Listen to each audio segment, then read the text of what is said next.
tal amigos? Lunes 18 de abril, bienvenidos a Noticias 7. Luego del feriado por Semana Santa, esta mañana tenemos información importante en nuestra mesa de trabajo, así que damos la bienvenida y saludamos a nuestros compañeros. Muy buenos días, ¿cómo están? Lautaro, este fin de semana hubo novedades, sobre todo nueva información sobre la muerte de Miguel Ángel Nazareno, alias Don Nasa. Cuéntanos, por favor, al respecto. Hola, Vero, André, Byron, amigos televidentes y radioescuchas también. Pues sí, ya se hizo la autopsia del cuerpo de Miguel Ángel Nazareno y ya se conoce cuál sería la causa de muerte. Todavía está en investigación para determinar por qué llegó a ese sitio donde se lo encontraron, qué pasó los días previos, pero sobre todo por qué murió. Se lo vamos a contar aquí. Correcto. Muy buena semana para ti también, Byron. ¿Qué tal? ¿Cómo estás? Y sobre un tema que también hemos revisado varias veces, el paro de los bananeros. Parece que por el momento hay humo blanco con las autoridades. Sí, Verónica, Andrea, Lautaro, ¿cómo están televidentes? Gracias por acompañarnos en este inicio de semana, buen inicio de semana. A propósito, el Viernes Santo, pues trabajaron las autoridades del gobierno encabezadas por el ministro de Gobierno, precisamente, que se encargó de llegar a un acuerdo parcial con los productores bananeros a fin de que esta semana levanten las medidas, porque como ustedes recordarán, habían cerrado varias vías, sobre todo en la zona de el Oro y Guayas. Así que han llegado ya a un acuerdo parcial, digo yo, porque tiene que verse cuando se refleje que sí se está pagando el precio oficial de la caja del banano. Correcto, revisaremos entonces esa información. Andrea, muy buenos días. En la Asamblea Nacional se suspendió la sesión que trataba el proyecto de ley que garantiza justamente la interrupción del embarazo en casos de violación. ¿Qué significa exactamente? Hola, ¿qué tal? Vero, Byron, Lautaro, amigos televidentes, Radio Escucha. Así es, el día jueves de la noche hubo la suspensión de esta sesión que fue muy esperada por los asambleístas. No logró allanarse, no se lograron encontrar los votos para el allanamiento, pero tampoco se votó para ratificarse en el texto anterior de la ley que garantiza la interrupción del embarazo en casos de violación. ¿Qué pasa ahora? Ingresa por el Ministerio de la Ley. Le tenemos los detalles aquí. Correcto, tenemos una nutrida agenda de información. Esta mañana damos paso enseguida a los titulares, amigos.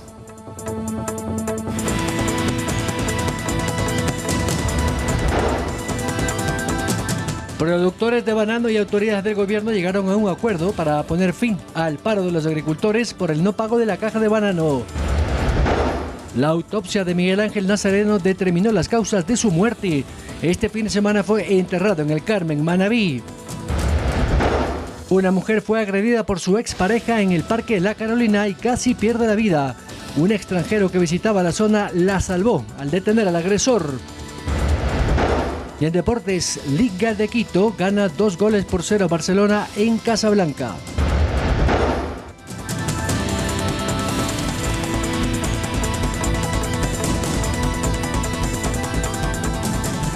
Iniciamos, amigos televidentes, en una reunión de trabajo mantenida entre el ministro de Gobierno y representantes del gremio de bananeros. Se llegó a un acuerdo precisamente para evitar el cierre de las vías. Coméntanos, por favor, Byron, al respecto.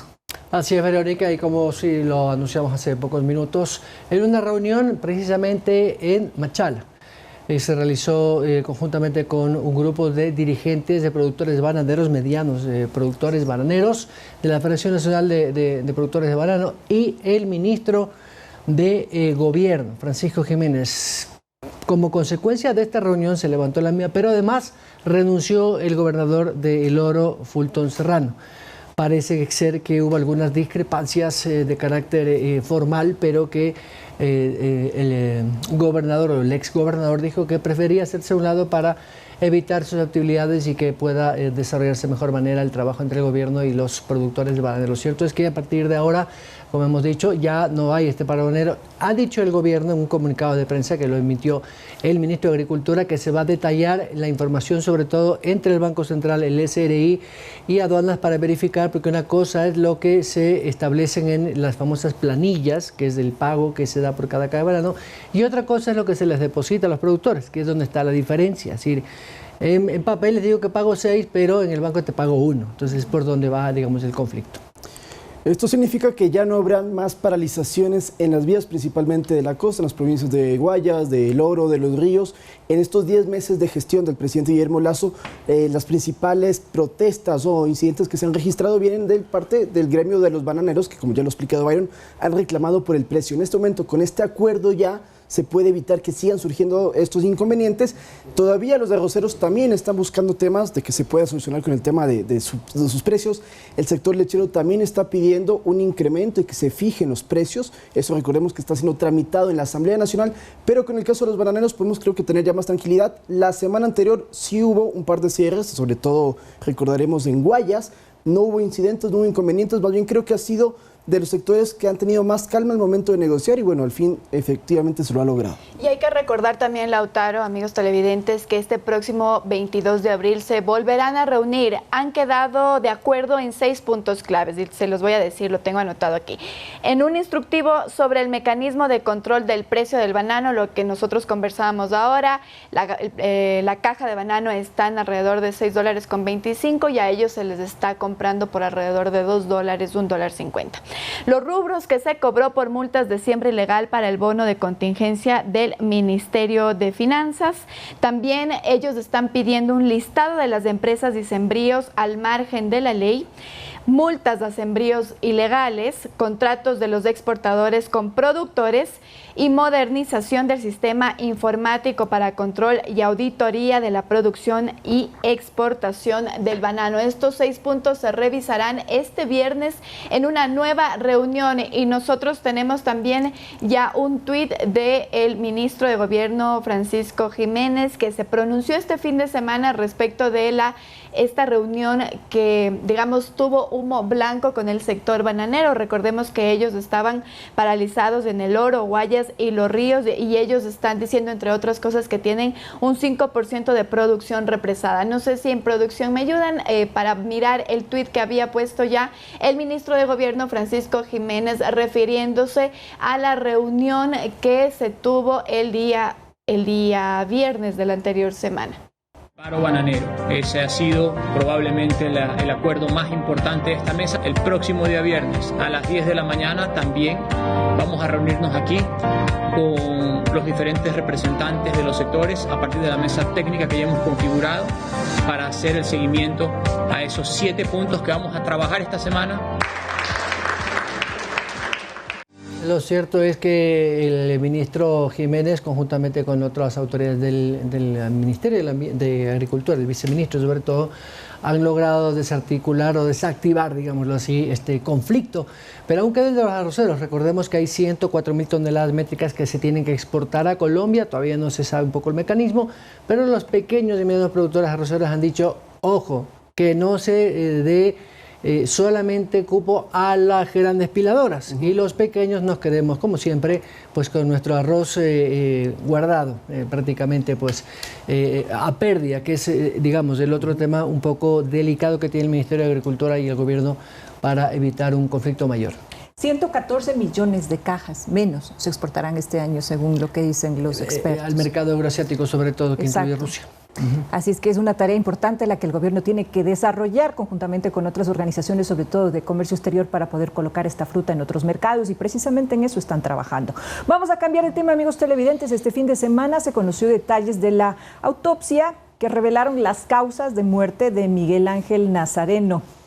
Tristemente célebre, más conocido como Don Nasa. Además, se supo del sobrecimiento de su familia en el caso en el que además se lo estaba investigando, no solamente a él, sino a miembros de su familia. A su esposa, a su sobrina, ellos estaban siendo procesados, los iba a juzgar por captación ilegal de dinero. Finalmente, como tú lo dices, se sobreselló, es decir, que ya no hay un juicio para procesar a estas dos familiares de Don Nasa, evidentemente a él tampoco. Pero sí, ya la Policía Nacional confirmó la autopsia y los resultados de esta y determinaron que falleció por una hemorragia en su pierna izquierda a causa de un disparo de bala que evidentemente pues hizo que se desangrara porque la bala impactó en una de las arterias que tiene justamente en esta parte. Así es, la arteria femoral.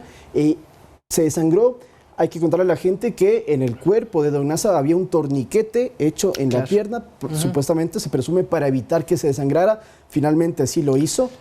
También recordarles a nuestros amigos televidentes que Don Nasa se había especulado que fue torturado.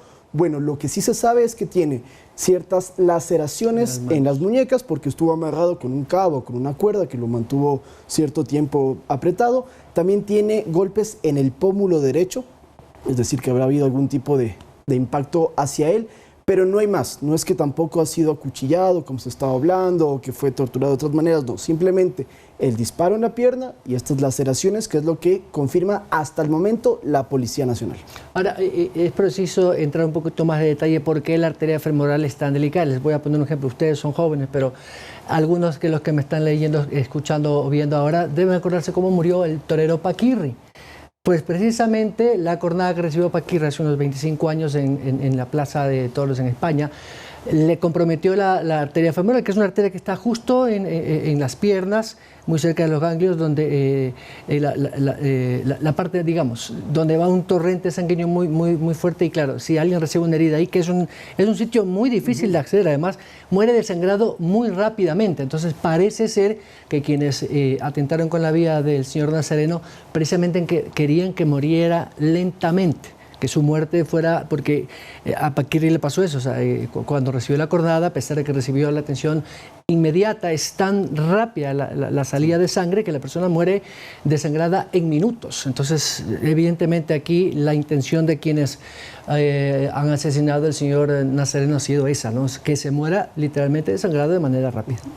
Sí, y precisamente para recordar a nuestros amigos televidentes por qué fue tan sonado el tema de Don Nasa, y es porque desde el año pasado se sabía ya que se captaba presuntamente ilegalmente dinero de, en principio, Quevedo, pero evidentemente había muchísimas personas de todo el país que depositaban alrededor de $300 a $5,000 con un interés del 90%.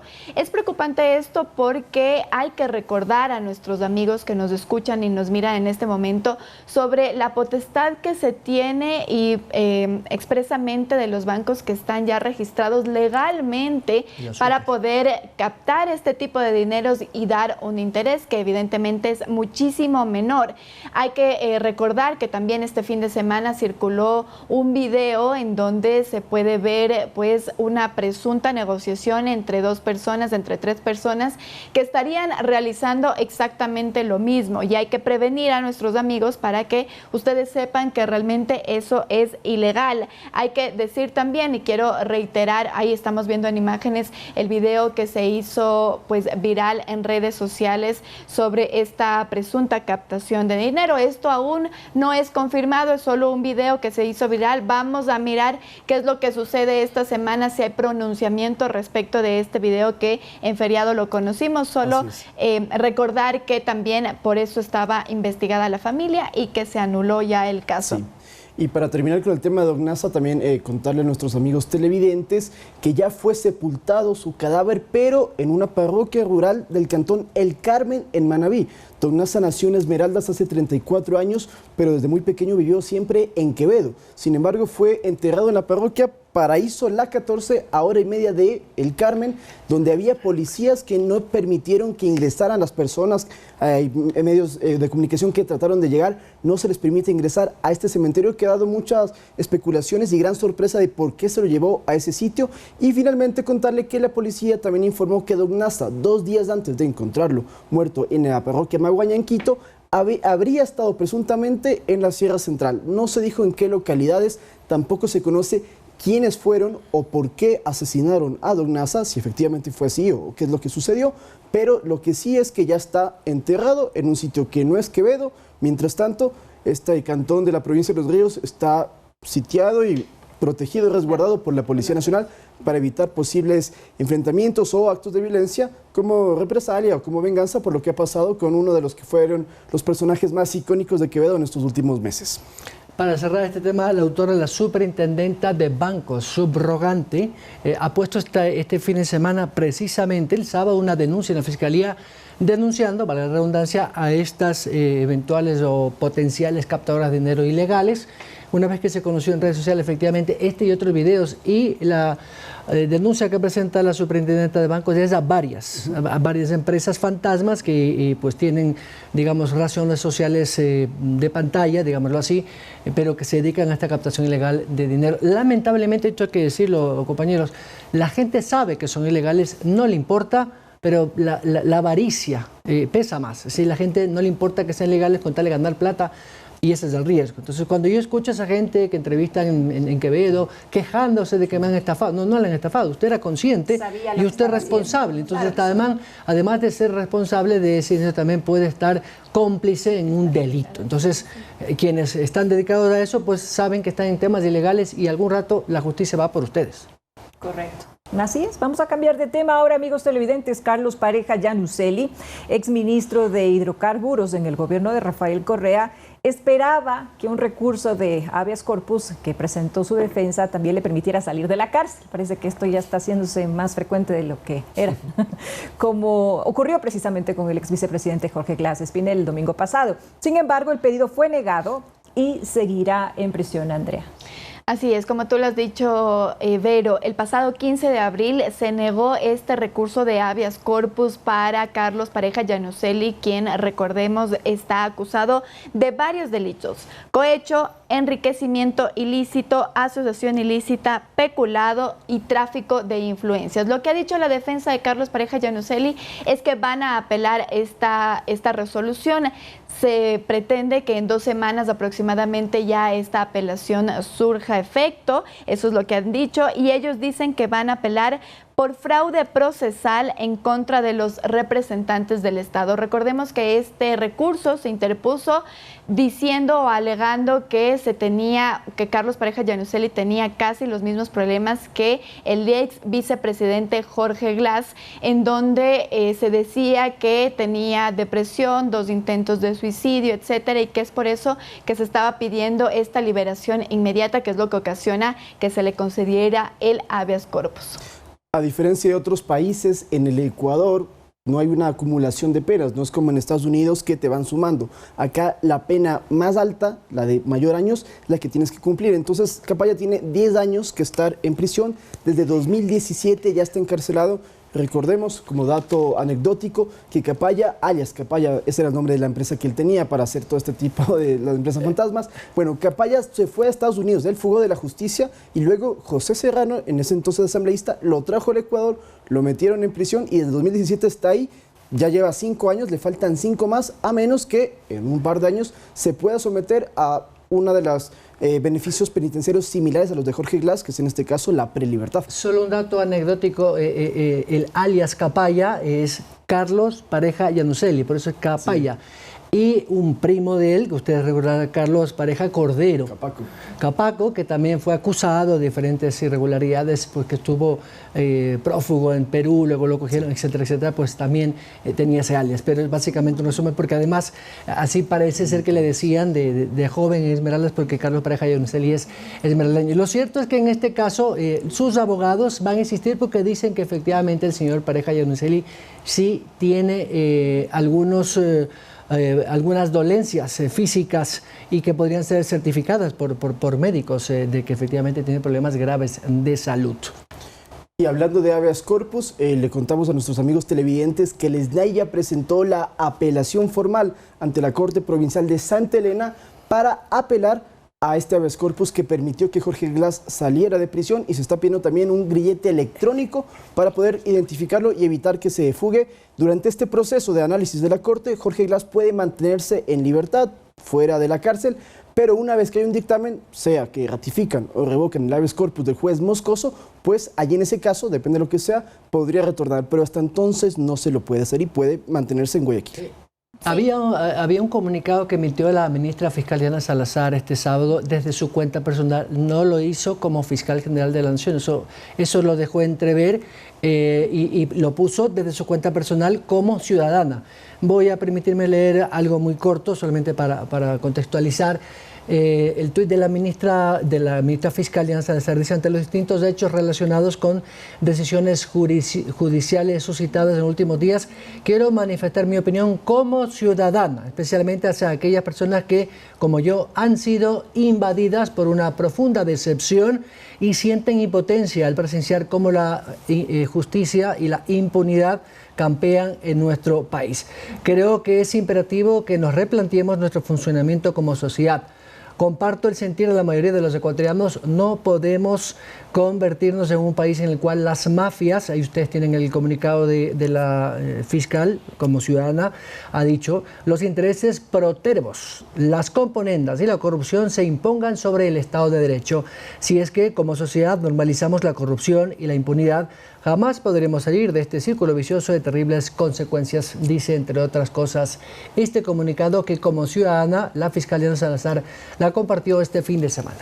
Se ha hablado mucho del caso de Jorge Glass e incluso se han realizado algunas encuestas sobre la aprobación o no que se ha tenido respecto de que se haya concedido el habeas corpus. Hay una que, entre otras cosas, da datos interesantes, por ejemplo, de la aprobación que tiene la ciudadanía respecto de este consentimiento del habeas corpus. Rechazo, no sé si tienes tú tal vez esos datos, se me acaban de ir. Sí, justamente, según esta encuesta, el 68,6% de la población está en desacuerdo con la excarcelación de Jorge Glass y el 43% de los consultados creen que el responsable directamente es el juez Moscoso, quien, por cierto, fue funcionario de gobierno de los periodos presidenciales de Rafael Correa y de Lenín Moreno. Y también se dice que los correístas tienen un 15,4%. Esto es lo que dice esta encuestadora, FECAP, que es una fundación, que es la que ha hecho este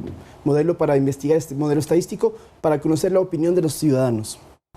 Importantes esas cifras para darnos cuenta también de cuál es la percepción ciudadana. Vamos a cambiar de tema, compañeros. Pero me permito también precisar, yo le dije ahorita a la gente que en el Ecuador no se acumulan las penas. Bueno, esto es hasta 3 sentencias. De ahí para adelante, no. Entonces, Capaya tiene, sumando todo, más de 40 años. Sin embargo, con estas que se pueden sumar, que son 3, llega a 10. Eso quería así precisar a Correcto, perfecto, Lautaro. Ahora, amigos televidentes, el proyecto de ley que garantiza la interrupción voluntaria del embarazo en casos de violación entrará por el Ministerio de la Ley, después de que se negara la moción presentada por Pierina Correa para allanarse al veto parcial del Ejecutivo. Tras esto, la sesión fue suspendida, Andrea. Así es, esto tuvimos del jueves de la noche, no lo hemos podido comentar evidentemente por el feriado, pero el día jueves de la noche hubo esta sesión que, como yo decía al principio, fue muy esperada y les tenemos un resumen de la jornada del día jueves. Veamos. Señoras y señores asambleístas, señor secretario, se suspende la sesión. ¡Buen feriado! A pesar de las protestas de los legisladores, la presidenta de la Asamblea, Guadalupe Llori, suspendió la sesión 771 después de votar una moción de allanamiento a la objeción parcial a la ley de aborto por violación. Una buena tarde a las y los señores asambleístas. La moción presentada en una sesión previa por la asambleísta de UNES, Pierina Correa, obtuvo apenas 17 votos de apoyo, cuando para el allanamiento se requerían al menos 70. Ilegal es lo que acaban de hacer el día de hoy. Tenemos una moción preparada, incluso que había sido ingresada con fecha 5 de abril por parte del compañero. Al no seguir con la sesión, se dio paso a que se cumpla el plazo de 30 días dado por la ley para tramitar el veto presidencial que ingresó al legislativo el pasado 16 de marzo. Con la falta de pronunciamiento de la Asamblea, se produce un allanamiento tácito, con lo cual se acogen las observaciones del presidente respecto a la norma. Es decir, se iguala el plazo de 12 semanas para el acceso a la interrupción voluntaria del embarazo en casos de violación para mujeres tanto en zonas rurales como urbanas. Queda sentado que como requisito para el procedimiento debe haber una denuncia previa en fiscalía o, a su vez, una declaración juramentada de la víctima. También se amplía la objeción de conciencia para los profesionales de la salud, incluso de hospitales privados. Edison Saavedra, Noticias 7. En poco nosotros entonces conoceremos si ya ingresó al registro oficial. Eso es un hecho. Ahora solo estamos esperando que se diga oficialmente que ha ingresado por el registro oficial y miraremos también la reacción de colectivos feministas que entiendo van a interponer algunas acciones de inconstitucionalidad. Recordemos que en abril del año pasado ya la Corte Constitucional había dicho que la interrupción voluntaria del embarazo en casos de violación ya no se consideraba un delito. Lo que tenía que hacer la Asamblea Nacional era evidentemente regular o trazar este marco para que se pudiera hacer aquí en el Ecuador, y es esto lo que van a, ya han dicho colectivos feministas, van a interponer alguna acción frente a la Corte Constitucional. Lo que sí hay que comentar es cómo se produjo la jornada el día jueves en la Asamblea Nacional. Ustedes recordarán, amigos televidentes y amigos quienes nos escuchan a través de Radio Pública FM, que esta sesión fue muy esperada. El trato de esta ley fue muy esperado y esperaron hasta el último minuto para poder votar. ¿Qué es lo que pasaba o qué es lo que tenía que pasar en la Asamblea Nacional? Tenían que votar por dos opciones. Una, allanarse al texto del Ejecutivo, es decir, aprobar lo que el Ejecutivo envió, estas 61 objeciones a los artículos de este proyecto, y otra opción que era ratificarse en el texto que ya había propuesto la Asamblea Nacional. La presidenta del Legislativo no dio paso a que se votara por esta ratificación, es decir, que pueden o no, quién sabe, no lo sabremos, haberse encontrado los 92 votos, que evidentemente era muy difícil, pero no se dio paso a esta votación para que se pueda ratificar, de ser posible, este texto que ya había propuesto la Asamblea Nacional. Como ustedes lo han escuchado en esta nota, la presidenta lo único que dijo fue: suspendemos buen feriado, y hasta ahí quedó. Veamos qué es lo que sucede esta semana en la Asamblea. Así es, lo que pudimos observar fue un allanamiento tácito, que es cuando se llama, cuando la Asamblea no se pronuncia, no hay una resolución final y las observaciones del presidente entran por el Ministerio de la Ley. Ya lo vimos en la nota, que se habla de que ahora la interrupción del embarazo es hasta 12 semanas, pero hay otros cambios. Por ejemplo, en esta ley que va a ingresar, ya la interrupción del embarazo no es un derecho, se habla de que no es un derecho, sino es una posibilidad a la que pueden acceder las mujeres, y se cambia el nombre. Antes era una ley que garantiza la interrupción del embarazo, ahora es una ley que regula la interrupción voluntaria del embarazo por casos de violación. Y otra de las leyes que seguramente nosotros como ciudadanos y como ecuatorianos estamos esperando que la Asamblea pueda tramitar por el tema de seguridad es precisamente el del uso progresivo de la fuerza. Y amigos, sobre el tema, este fin de semana el Parque de la Carolina fue testigo de un intento de feminicidio a plena luz del día. Las redes sociales se hicieron eco de un video que se hizo viral. La policía tomó acción pues prácticamente nula. Veamos. Fuimos alertados por parte del ECU 911 para que acudan al lugar las unidades médicas con el fin de poder estabilizar a los ciudadanos que se encontraban sobre la calzada.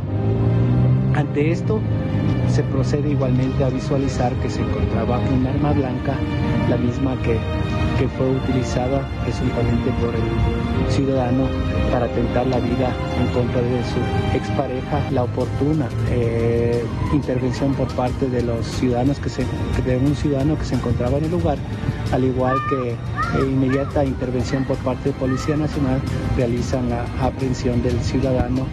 En la parte preventiva procede igualmente a realizar los protocolos y procedimientos establecidos y acudir y solicitar la presencia de las unidades técnicas especializadas con el fin de que adopten el procedimiento correspondiente. Lo cierto es que esto no es nuevo, se da cada vez con mayor frecuencia. En Quito es muy raro que se dé, pero se da. Y si no hubiese sido por ese turista hondureño que pasa por ahí, y su instinto hizo que arrancara una rama de un árbol que estaba cerca, y en segundos le dio un batatazo a este delincuente, porque ese es un delincuente, que casi efectivamente da con la vida de su expareja. Lo que me sorprende, chicos, y esto, compañeros, es que las personas que estaban a su alrededor, en vez de ayudar a la chica, comenzaron a grabar.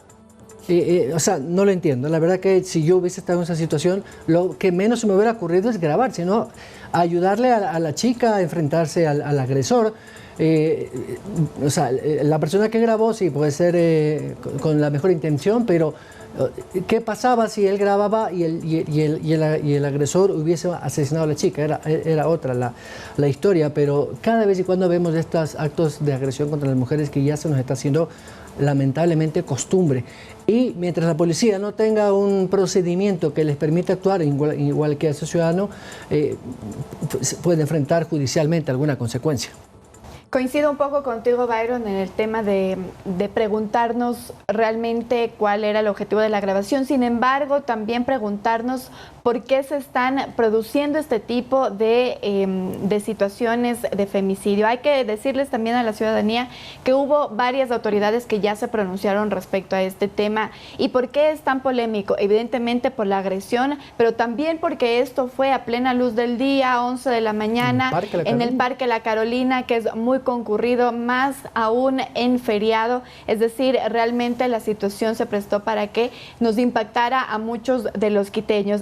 La ministra de Derechos Humanos se pronunció y dijo que iban a proteger a los hijos de la mujer apuñalada. Sabemos ya el estado de la mujer, se encuentra en una casa de salud y va a recibir también este tratamiento de parte de la Secretaría de Derechos Humanos. Darío Javier Sea, que es el nombre de este sujeto, él está con prisión preventiva. Durante 30 días se va a llevar a cabo esta instrucción penal para poder determinar y juzgarlo, si es el caso, por intento de femicidio. Es un delito que entró en vigencia desde hace algunos años. Antes era solamente asesinato, ahora ya es femicidio cuando es un atentado contra la mujer por el hecho de ser mujer. Y hablando de esto, recordemos uno de los casos más sonados también es el de Sharon, el ex esposo de Sharon, Giovanni López, quien está en la cárcel. Y lo traigo ahorita a colación porque es otro de los que ha pedido habeas corpus o que se revisen sus medidas para salir de prisión.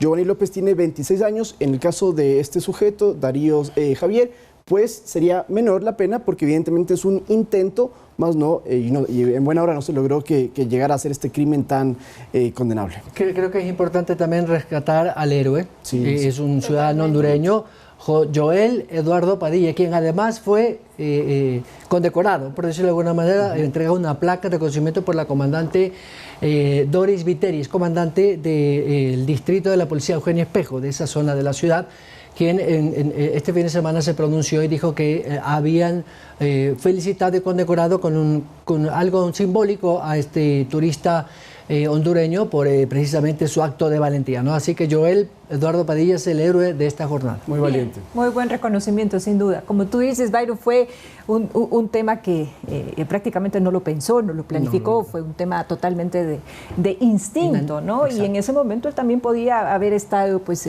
arriesgando su vida, ¿no? En peligro, claro, porque no se sabe cuál hubiera sido la reacción del agresor. Sí, porque el agresor, además de tratar de acuchillar a su expareja por celos, sí le agredió, no sé si de intentar matarla por este tema de los celos, él también trató de acuchillarse para suicidarse. Claro. O sea, en ese momento él tomó la decisión de nos vamos los dos. Una persona completamente desquiciada, lamentable. Sí. Bueno, amigos, vamos a hacer una pausa, pero ya regresamos con nuestro segmento de entrevistas, así que no se vayan. Ya volvemos aquí en Noticias 7.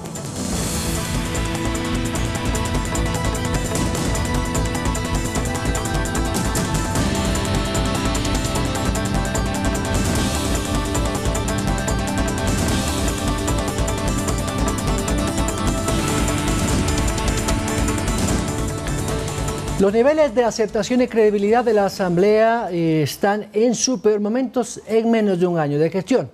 Esto llama la atención y aseguran desde el Observatorio Legislativo que plantea la falta de transparencia como uno de los factores que afectan al Parlamento.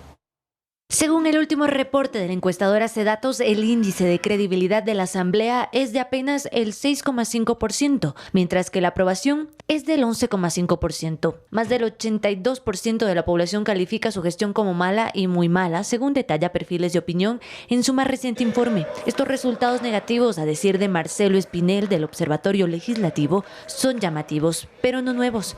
Las asambleas han venido registrando un decrecimiento de aceptación. Desde el periodo legislativo 2013-2017 fue uno de los más altos, de hecho llegó a bordear el 40% de aceptación y credibilidad. Sin embargo, el siguiente periodo legislativo 2017-2021 llegó a tener aproximadamente un promedio del 12% de aceptación y credibilidad. Este rechazo ciudadano al trabajo parlamentario ha generado un prejuicio en la ciudadanía. Lo escuchamos la Asamblea Nacional y ya le damos una connotación negativa. Esto sería fomentado también con el mayor acceso a la información. Permite que el ciudadano sepa de primera mano y de forma más oportuna qué es lo que hace o no hace un asambleísta. Y esto sumado a los señalamientos por corrupción. Tiene que publicar, por ejemplo, Carolina, la agenda semanal de reuniones de los legisladores. ¿Con quién, en dónde y para qué? Y tampoco existe esta publicación por parte de la presidenta de la Asamblea Nacional. Pero Spinell agrega algo más, la falta de transparencia desde las autoridades parlamentarias. Y recae en el tipo de representación que tenemos. A la larga, los partidos políticos tienen una responsabilidad acá. Carolina Basante, Noticias 7. Y es lo que vamos a consultarle precisamente a nuestro invitado, Mauricio Alarcón, director ejecutivo de Fundación Ciudadanía y Desarrollo. Muchas gracias. Bueno, esto no es nuevo, cada 4 años nos inauguramos, nos decepcionamos y después no queremos saber nada de la Asamblea, de los legisladores. Este fenómeno no es nuevo en la democracia ecuatoriana, la vivimos desde épocas inmemorables, desde los que no se acuerdan cuando empezó esto de la democracia con Jaime Roldós, el Congreso de esa época, luego Febres Cordero, etcétera, etcétera. Es decir, esta falta de legitimidad de la legislatura, ahora Asamblea, antes Congreso, no es nueva, porque no hemos madurado democráticamente. Mauricio. Byron, buen día y buen día a nuestra audiencia. Hay que partir del hecho de que 137 legisladores hoy día son representantes de la ciudadanía y están ahí porque nuestros votos les han entregado una curul. No aparecen por generación espontánea o de la nada. Se habla de una crisis de representatividad que, como ya se dijo en la nota previa, parte de un problema en las organizaciones políticas, partidos y movimientos que no han dado la madurez suficiente en sus procesos para presentar al país candidatos con capacidad, con experiencia para una función tan difícil como legislar y fiscalizar. Si bien la Constitución, como sabes, tiene unos requisitos muy básicos para ocupar una curul, la mayor responsabilidad debería recaer en esas organizaciones políticas para no simplemente poner como candidato a un ecuatoriano mayor de 18 años, sino a alguien con los suficientes conocimientos y capacidad para hacer un buen trabajo en representación de los ecuatorianos. ¿Y dónde está la corresponsabilidad del ciudadano? Porque nosotros los hemos puesto ahí. Es decir, tenemos una pésima memoria democrática y nos olvidamos muy rápido, porque a veces volvemos a elegir, como se dice vulgarmente, a los mismos de siempre. Es decir, gente que lamentablemente ha dejado un pésimo precedente político y democrático, pero seguimos con los mismos. ¿Por qué el ciudadano no tiene esa conciencia, como la tienen otros países, de ser corresponsable también de lo que elegimos? No es cierto que los ecuatorianos están desinteresados de la política. Más bien, con la agilidad de la información a través del Internet y las redes sociales, hay una participación activa emitiendo críticas y comentarios respecto de la coyuntura y del día a día. Pero hay una desconexión de las organizaciones políticas y de las instituciones con los ciudadanos, Byron. Definitivamente. Tú ya lo has dicho, no es un problema ni de hace 2 años, ni de ayer, ni de hace 20. En el último periodo democrático, ya próximos a cumplir 44 años de democracia de este último periodo, los problemas han sido recurrentes. Sin embargo, creo que las generaciones anteriores podrán dar fe de que no hay punto de comparación alguno entre lo que fue el Congreso Nacional de los años 80, que aunque con pugnas e incluso actos de violencia, respecto del proceso actual y la legislatura actual, sí, creo que hay una diferencia enorme. Los índices de credibilidad y de confianza a lo largo de estas más de 4 décadas siempre han estado en el ojo público.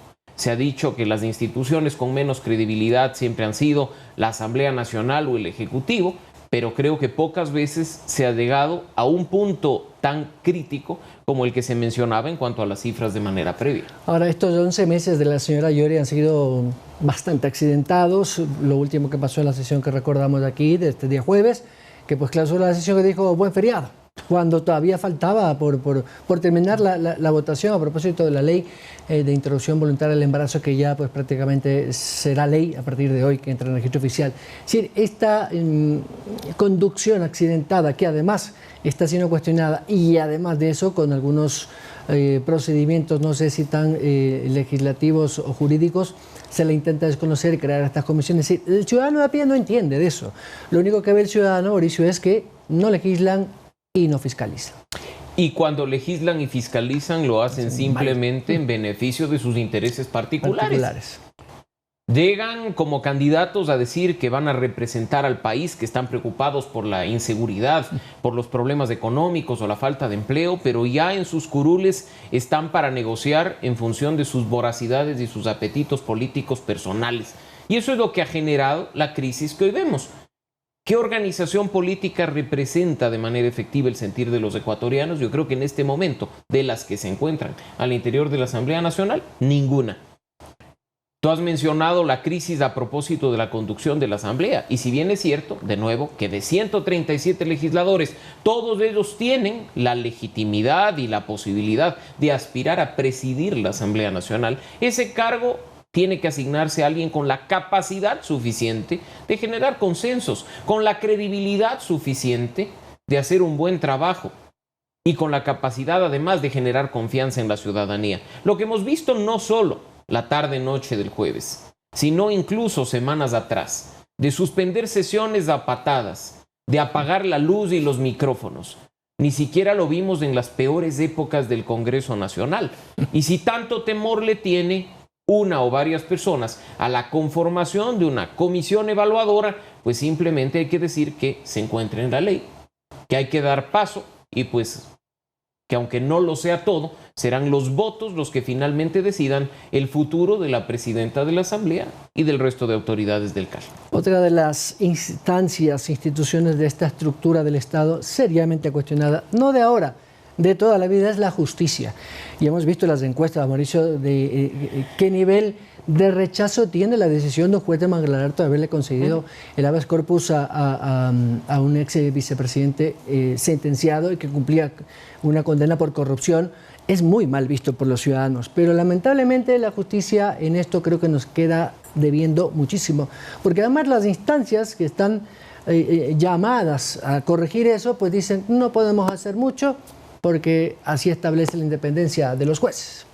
Y no es un problema de independencia ni de que la ciudadanía esté demandando que alguien le meta mano a la justicia. Incluso diría yo que la mayor indignación del ciudadano, Byron, no está por la decisión que se ha tomado, sino por la forma en que se lo ha hecho.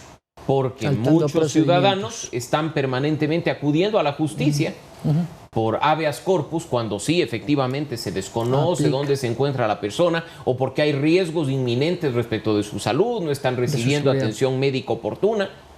Y esas decisiones demoran meses. No se producen de la noche a la mañana, como hemos visto. Incluso tenemos casos en que los centros de rehabilitación social, personas de la tercera edad, pero no me refiero a aquellas que acaban de cumplir 65 años, sino que tienen 75, 80 años y que tienen serios problemas de salud, ruegan a la justicia poder cumplir sus condenas en el domicilio. Pero al excontralor les llega la casa por cárcel prácticamente en el pastel de cumpleaños. Eso es lo que indigna mayormente a la ciudadanía. Una justicia selectiva. Una justicia para quien tiene palancas, una justicia para quien tiene recursos económicos probablemente para comprar jueces y autoridades. Cuando lo obvio, lo óptimo, lo que esté en la Constitución y debe ser un compromiso estatal es de igualdad ante la ley. Que nadie tenga justicia como privilegio, sino que la norma se aplique a todos por igual. Mauricio, ¿qué debe hacer el ciudadano de a pie? Es decir, más allá de la indignación que creo que tenemos todos. Pero algo tenemos que hacer como sociedad, es decir, no esperar ni de los políticos ni de las instituciones, sino como ciudadanos, hacer algo. ¿Qué deberíamos hacer? El precio de desentenderse de la política es de estar gobernado por las peores personas. Lo dijo Platón hace más de 2500 años y es precisamente aplicable al día de hoy. Si los ciudadanos dejamos todo en manos de los políticos y esperamos que todo lo haga un gobierno, un Estado o una institución, estamos condenados a lo que vemos hoy en día. Tenemos que aprovechar esas bondades que sí tiene nuestra Constitución de derechos de participación y de derechos de control social para involucrarnos. En este momento, por citar un ejemplo, hay un concurso en marcha para designar jueces de anticorrupción. Y lo que hay que buscar no solo es que los mejores, los íntegros, los honestos se postulen, sino nosotros en general hacer veeduría para que nadie le meta mano al proceso y terminen personajes cuestionados ocupando esos espacios en la justicia ecuatoriana. Lo mismo va a suceder con una renovación parcial de la Corte Nacional, no solo aquella que está pendiente, sino una que tiene que darse dentro de muy poco, tiene que iniciar a finales de año. Y es nuestra responsabilidad, insisto, No solo tratar de que los mejores se postulen, sino de vincularnos y vigilar los procesos. Lo mismo ocurre con la Asamblea Nacional. Si no nos sentimos representados por los legisladores, en la Constitución y la ley está la figura de la revocatoria del mandato para no esperar que un decreto ejecutivo disuelva la Asamblea, sino para que todo esté en nuestras manos y en nuestro poder. Mauricio, muchas gracias. Gracias, Byron. Mauricio Alarcón, director de la Fundación Ciudadanía y Desarrollo Ciudadano, está en sus manos, así que apersónense porque usted vive en esta sociedad y sufre de las mismas consecuencias que sufrimos todos cuando elegimos mal. 7:55, vamos a la pausa.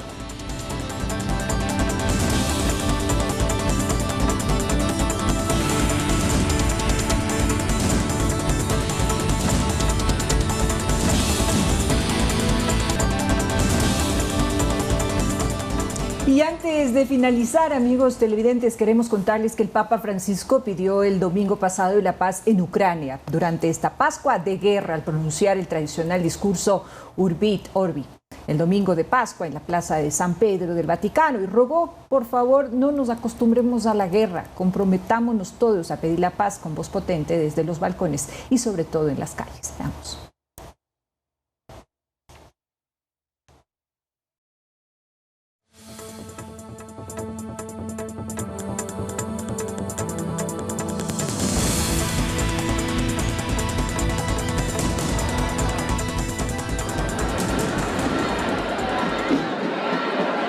España vuelve a salir a las calles para celebrar este domingo la resurrección de Jesús.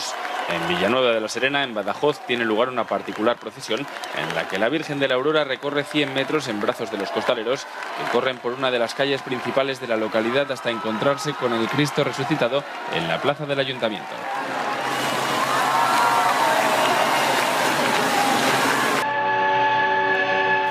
Otra particular celebración es la del descenso del ángel en Tudela, Navarra, que representa el anunciamiento de la resurrección de Jesús a María por el ángel Gabriel. Una niña vestida de ángel descendía desde uno de los balcones de la plaza mayor de la localidad.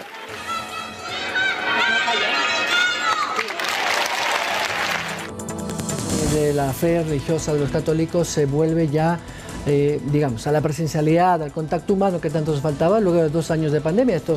Estas ceremonias, Verónica y televidentes, y estos ritos católicos no habían sido posibles hace 2 años, desde la última vez que fue en la Pascua del 2019. Así que pues enhorabuena. Así es, precisamente. Amigos televidentes, nos vamos por el momento, pero recuerden que tenemos una cita informativa con ustedes a las 22 horas en punto aquí en Noticias 7. Que la pasen muy bien, feliz inicio de semana laboral. Buenos días.